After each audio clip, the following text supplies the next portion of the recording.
Do you panic when you have to draw a background? Do you spend hours trying to make a room look 3D, only for the perspective to look stiff and weird on a phone screen? Here's the truth.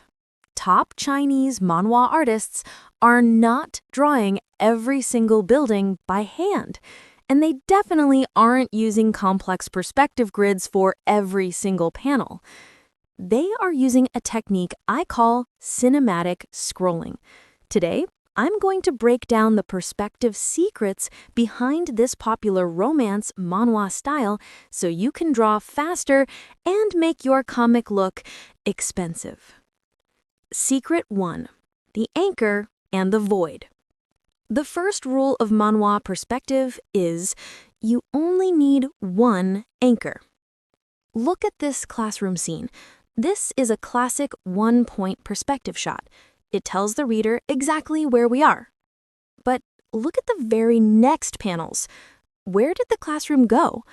It's gone. It's replaced with gradients, sparkles, and solid colors.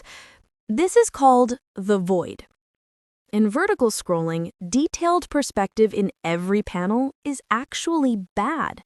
It creates visual noise that tires the eye. The tip is draw one perfect establishing shot using perspective. For the next 5 to 10 panels, zoom in on the characters and delete the background entirely. Let the reader's imagination fill in the rest. Secret 2. The SketchUp. Now, when you do need a background, how do you get it this perfect? Look at the floor tiles and the door frame here. The geometry is mathematically perfect. This is almost certainly a 3D asset. Manhwa artists use 3D models for rooms and cities. But here is the secret to making it look good: the camera angle. Notice the camera placement? In the top panel, the camera is high up in the ceiling corner, a high angle. In the bottom panel, it's on the floor, a worm's eye view. The tip: if you use 3D backgrounds, never place the camera at eye level. It looks boring. Move your 3D camera to extreme highs or lows to make the scene feel dramatic without doing any extra drawing work. Secret 3. The lens, not the line. Traditional manga relies on line weight. Manhwa relies on lens physics.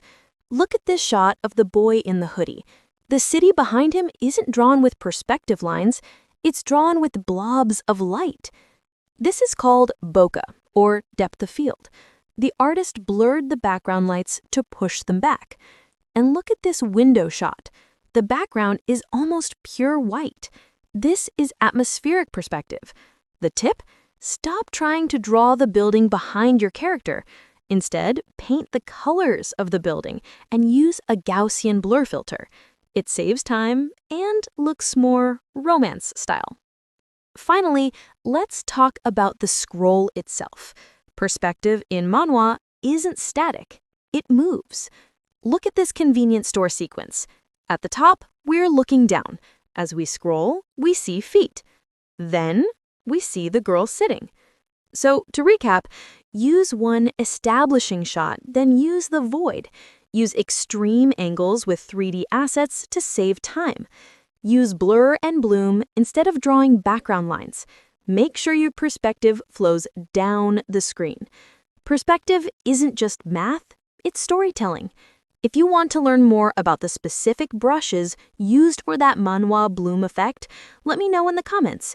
Don't forget to like and subscribe for more comic art analysis.